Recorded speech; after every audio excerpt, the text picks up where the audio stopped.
Hugh Hefner's story is one of glamour, power, and controversy, but behind the lights, cameras, and the fantasy world he built, there were shadows that followed him all his life.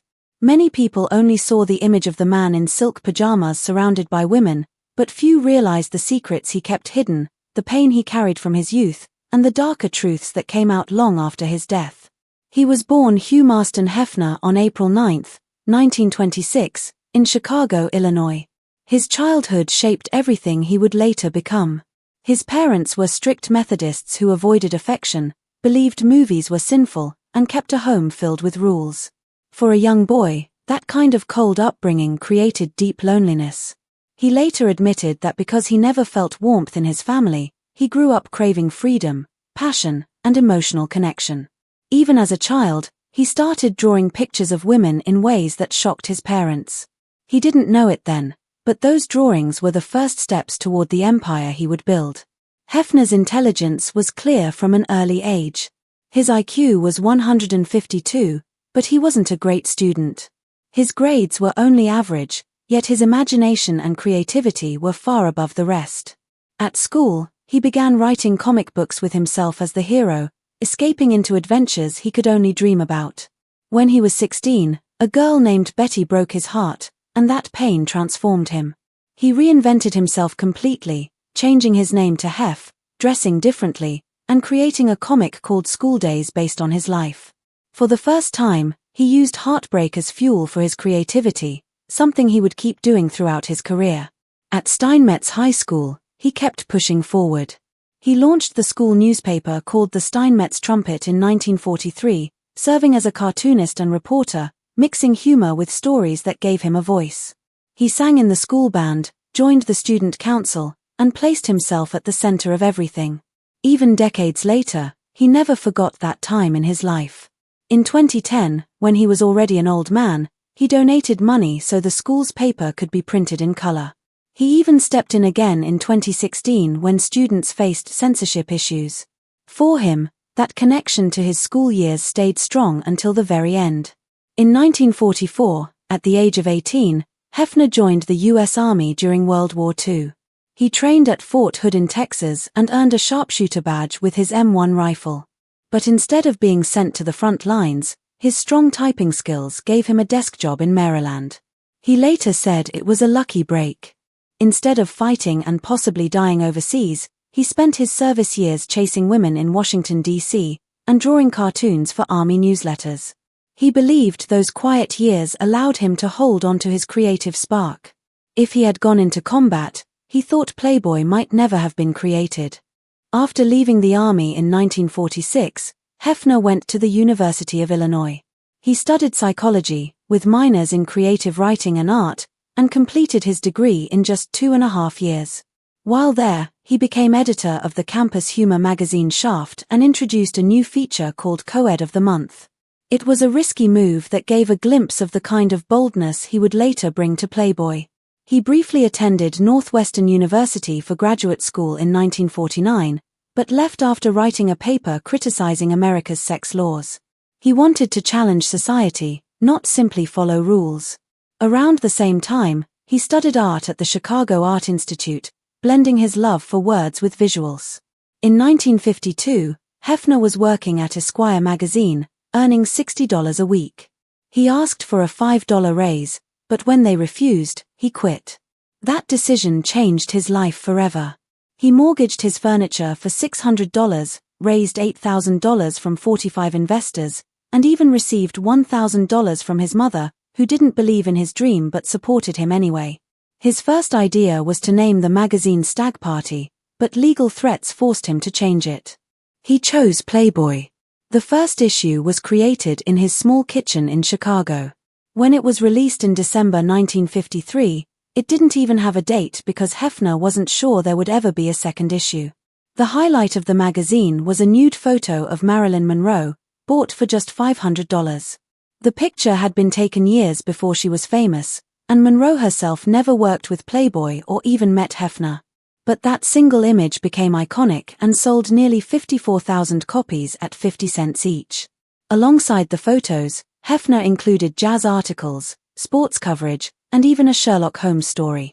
It was his way of telling the world that Playboy wasn't just about sex, it was about culture, imagination, and freedom. Today, original copies of that first issue are worth over $100,000. Playboy grew quickly. Major writers like Ray Bradbury contributed stories, and in 1955 Hefner published a piece that flipped social norms by showing a world where heterosexuals were discriminated against. The story caused outrage, but Hefner defended it. That same year, he gave comedian Dick Gregory his first big break, hiring him to perform after seeing him in Chicago. By then, Playboy was selling 100,000 copies a month. But success didn't come without battles. The U.S. Postal Service tried to ban the magazine in 1955, calling it obscene. Hefner fought back in court and won, securing his right to publish and opening the door for Playboy's expansion into full color. By the 1960s, Playboy was everywhere. Even stars like John Lennon and Vladimir Nabokov contributed. In 1959, Hefner launched a TV show called Playboy's Penthouse. It looked like a sophisticated party in his apartment, complete with jazz music, interviews, and celebrities like Sammy Davis Jr. and Ella Fitzgerald. The show was groundbreaking for featuring black and white guests socializing together at a time when racism was still deeply entrenched in America. Many Southern stations refused to air it, but Hefner didn't back down. The Playboy lifestyle was becoming a national phenomenon. In 1960, he opened the first Playboy Club in Chicago, where guests needed a special key to enter. Waitresses dressed as bunnies became world-famous symbols of the brand. But behind the glamour, strict rules forced the women to maintain certain body weights and looks, or else they were punished. Within 3 months, over 132,000 people had visited the club. Soon, Playboy clubs spread around the world, from London to Jamaica. At the same time, Hefner began publishing a long essay series called The Playboy Philosophy from 1962 to 1965. Across 250,000 words, he wrote about free speech, abortion rights, and sex laws. Supporters saw him as a defender of personal freedom, but critics, especially feminists, accused him of dressing up the exploitation of women with intellectual arguments. By 1964, Playboy went public and was worth $120 million, with Hefner still controlling most of it. That same year, he bought a 70-room mansion in Chicago for $370,000. It was filled with secret tunnels, mirrored rooms, and a pool with a waterfall entrance. He threw wild parties there, but years later, many women came forward claiming they had been drugged, abused, or even secretly filmed. Investigations and documentaries released decades later revealed that Playboy wasn't just about parties, it was about power and control. In 1971, Hefner moved into the famous Playboy Mansion in Los Angeles, buying it for just over $1 million. With a zoo, waterfalls, and the infamous grotto, it became a place of legend. Celebrities like Mick Jagger and Warren Beatty attended regularly. But once again, darker stories began to surface. Some women said they were pressured into things they didn't want, and hidden cameras were rumored to record everything. By the 2020s, lawsuits and memoirs exposed many of these claims. Hefner's personal life was equally complicated. He married his first wife, Millie Williams, in 1949. He had saved himself for her, but when she admitted to having an affair while he was in the army, it devastated him. Their marriage survived for a decade, producing 2 children, Christy and David, but ended in divorce in 1959. After that, Hefner embraced a lifestyle of excess, claiming to have been with more than 1,000 women. In 1968, he began a long relationship with Barbie Benton, who helped him purchase the Los Angeles mansion. They stayed together until 1976, but his constant affairs ended it. Even so, she later said those years were some of the happiest of her life. In 1985, Hefner suffered a stroke that left him partially paralyzed. It forced him to slow down and reevaluate his life. In 1989, he married again, this time to Kimberly Conrad, a Playmate of the Year who was 36 years younger than him. They had 2 sons, Marston and Cooper. But by the late 1990s, they were living separately, and their divorce wasn't finalized until 2010. In 2012, Hefner married for the last time, tying the knot with Crystal Harris on New Year's Eve. He was 86, and she was 26. They had met at a Halloween party in 2008, and she eventually moved into the mansion. Years later, in her memoir, she revealed difficult truths about what life with Hefner was really like, including controlling rules and emotional struggles. When Hugh Hefner died in 2017 at the age of 91, the world remembered him as the man who built an empire around sex, freedom, and entertainment. But as more women came forward, and hidden secrets from the Playboy Mansion basement were exposed, his legacy became darker and more complex. Lawsuits revealed hidden cameras, recordings, and control tactics that haunted many who had once been part of his world. What seemed like glamorous parties often hid manipulation and crimes that would stain his name forever. Hefner's story is not just about success and influence, it's also about the cost of power, the illusion of freedom, and the secrets that refused to stay buried even after his death. She said she always felt trapped, like she was living in a cage where everything she did was controlled by him. The rules were endless. He told her what clothes to wear, how her hair should look, what color of nail polish she was allowed to use, and even how much she should weigh. If her roots started showing, she had to bleach her hair immediately. If she gained a few pounds, she would face criticism. Even though she was an adult, she lived under a strict curfew like a teenager. What should have been a marriage turned into something cold and robotic. By 2014, she said intimacy between them had become almost non-existent, and when it happened, it felt mechanical instead of loving. The mansion itself, once seen as glamorous and exciting, was falling apart. The walls were filled with mold, birds lived inside, and the place was cluttered with old junk he refused to throw away. They had broken off their engagement once in 2011, but got back together. In the end, when he died, she was left with nothing because she had been written out of his will. That marriage, instead of showing romance, revealed a darker side of Hefner's life, one built around control rather than love. But even darker stories existed long before that. In 1975, tragedy struck when Bobby R. Steen, Hefner's longtime secretary, died by suicide in a Chicago hotel at the age of only 34. At the time, federal authorities were investigating Playboy for drug connections. Bobby was facing 15 years in prison for helping transport cocaine. Hefner claimed the charges were meant to pressure her into turning against him. He called it nothing but a witch hunt. But the case dragged the Playboy name through the mud. Newspapers were filled with stories about drugs and wild parties inside the mansions. It wasn't the first loss. Just 2 years earlier, in 1973, another woman named Adrienne Pollock had died of an overdose. The glossy image Playboy had built was beginning to show cracks. Then, in 1980, came one of the most haunting events in Playboy history. Dorothy Stratton, a young model who had just been named Playmate of the Year, was murdered by her jealous husband. She was only 20 years old. People accused Hefner of putting her in harm's way, saying the culture he created had placed her in danger. The scandal grew worse when Hefner published nude photos of her after her death without the family's permission. Her mother and sister sued, furious at how she was exploited even in death. Her boyfriend at the time, director Peter Bogdanovic, wrote a book placing heavy blame on Hefner and the Playboy world, accusing them of creating the circumstances that led to her tragic end. From that point forward, the fantasy Playboy had sold seemed less like a dream and more like a nightmare. The 1980s brought even more troubling stories. Multiple women accused Hefner of assault, some saying it happened when they were underage. Many of these incidents allegedly involved drugs. His former girlfriend Crystal claimed he kept thousands of compromising photos and that after his death she destroyed many of them. One of his former valets even said Hefner had assaulted a woman while she slept. Twin sisters who once lived at the mansion revealed that he refused to use protection and that one of them became pregnant because of it. The once glamorous mansion now appeared to be a house of pain. One of the strangest and darkest chapters was tied to his personal doctor, Mark Sagenor. During the 1970s and 1980s, the doctor was accused of running hidden homes known as shadow mansions. These were places where women were promised careers and fame, but instead were pulled into parties and encounters that were anything but glamorous. Sagenor's own daughter later said what happened in those places was dark and predatory.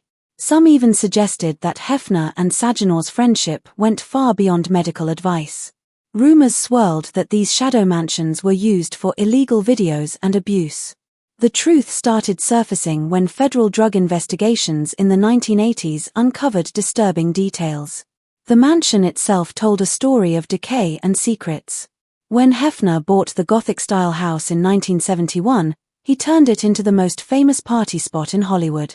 It had waterfalls, hot tubs, secret passageways, and even its own zoo. By the 1980s, it had gyms, tanning beds, and rooms designed purely for fantasy. But after decades of heavy use, the place was falling apart. In 2016, Hefner sold the mansion for $100 million to a neighbor who agreed that Hefner could live there until his death the following year. The man who once hosted glittering nights filled with celebrities was now confined to a crumbling house he could barely leave. Back in Playboy's glory days, the magazine reached incredible success. In November 1972, it sold over 7 million copies in 1 month, a record that stood for years. Even politics couldn't escape its pages. In 1976, presidential candidate Jimmy Carter admitted in a Playboy interview that he had committed adultery in his heart, which nearly ruined his campaign but boosted magazine sales. Hefner had built a brand that wasn't just about photos but also long interviews with world figures like Martin Luther King Jr. and John Lennon. Playboy seemed unstoppable. He even tried to expand beyond magazines. In 1971, he launched Playboy Records, where his girlfriend Barbie Benton recorded songs. One track, Show and Tell, became a big hit in 1974. He also opened casinos, including one in Atlantic City in 1981, but by 1984 the casino collapsed after he was denied a gaming license due to past bribery accusations. That failure marked the start of Playboy's decline. By the 1990s, magazine sales were falling fast. Under his daughter Christie's leadership, Playboy went digital early. In 1994, Playboy.com launched, and the following year they introduced the Cyber Club with videos and chats. In 2011, they even offered the entire magazine archive on iPad, cleverly avoiding Apple's strict content rules. Christie had seen the future of the internet and helped Playboy survive during a time when print was dying. In 1988, she had officially become CEO, and Hefner stepped back, focusing more on being the creative face of the brand. Still, Hefner found a way back into the spotlight in the 2000s with a reality show called The Girls Next Door, which followed life inside the mansion with his 3 girlfriends Holly, Bridget, and Kendra. The show ran for 6 seasons and made him popular with a younger generation. Millions watched it every week, but many of the women later revealed that behind the cameras, things were not as glamorous as they appeared. They spoke about control, rules, and manipulation. Health scares also haunted him. In 1985, at 59 years old, he suffered a stroke. He said the stress had been made worse by a book written about Dorothy Stratton's murder. Afterward, he sold his luxury private jet, the famous Big Bunny, which he had purchased in 1969 for $5.5 million. The jet had a disco area, cinema, and room for 16 passengers. Painted black with a glowing Playboy bunny logo, it was a flying party palace. Selling it was supposed to mark the beginning of a healthier lifestyle. He quit smoking and said he was slowing down. But in truth, even into his 80s, he was still throwing parties and using Viagra, which he once said had changed his life by allowing him to continue his lifestyle. By the 2010s, the Playboy empire was falling apart. Casinos had closed, magazine sales were dropping, and the mansion itself was deteriorating. In 2016, whispers grew louder about Hefner's health. Some said he was suffering from dementia. The mansion was sold under a strange deal where the new owner allowed Hefner to remain living there until his death. For many, this showed just how weak he had become. The man who had once been everywhere now rarely left his bedroom. On September 27, 2017, Hugh Hefner died at the age of 91 from an infection that turned into sepsis. His death marked the end of an era. Yet the story of his burial shocked people even more. Back in 1992, he had bought the crypt space next to Marilyn Monroe for $75,000. She had been the face of his very first magazine issue in 1953, featured without her consent. Hefner had never met her, but he was obsessed with her image. Being buried next to her disturbed many people, who said it was his final act of objectifying her. His funeral was private, and he was buried in a closed casket, but his decision tied his legacy forever to a woman who never agreed to be part of it. Even after his death, scandals refused to fade. In 2022, the documentary series Secrets of Playboy revealed shocking claims. It said Hefner faked illnesses to keep women from leaving him. His third wife, Crystal Harris, wrote in her 2024 memoir that he pretended to have hearing problems and back pain to make her stay by his side. She said she suffered from Lyme disease and mold poisoning during their marriage but still had to follow his strict rules. Other women supported her story, saying Hefner used guilt as a weapon to control them. At the same time, more lawsuits piled up. Former girlfriends and playmates accused him of recording them without their knowledge. Staff described how hidden cameras had been placed throughout the mansion, from bedrooms to gyms. A valet revealed stories of pig nights, where sex workers were filmed without consent while Hefner sat smoking and laughing at the screens. By 2022, over 10 lawsuits had been filed against his estate, with women saying they had been assaulted, recorded, or drugged. Many of these cases ended in private settlements, but the damage to his reputation was permanent. The mansion itself had always been full of secrets. Originally built in 1927, it already had hidden vaults and tunnels left over from Prohibition. Hefner expanded these underground spaces, adding gyms, bedrooms, and even connecting tunnels that staff used to avoid being seen. Rumors spread that some tunnels even reached the homes of stars like Jack Nicholson and Warren Beatty, though many were closed off by 1989. Hidden vaults in the basement held more than 1,000 tapes, some dating back to the 1970s. Many believed Hefner used them to control or blackmail celebrities. After Hefner's death, the vaults and tapes became evidence in lawsuits, and the basement was revealed to be more than a party space, it was a storage for crimes. What was once celebrated as glamorous was now exposed as sinister. The man who had built an empire on fantasies of freedom and pleasure was, in the end, remembered for control, manipulation, and secrets buried deep beneath the mansion walls.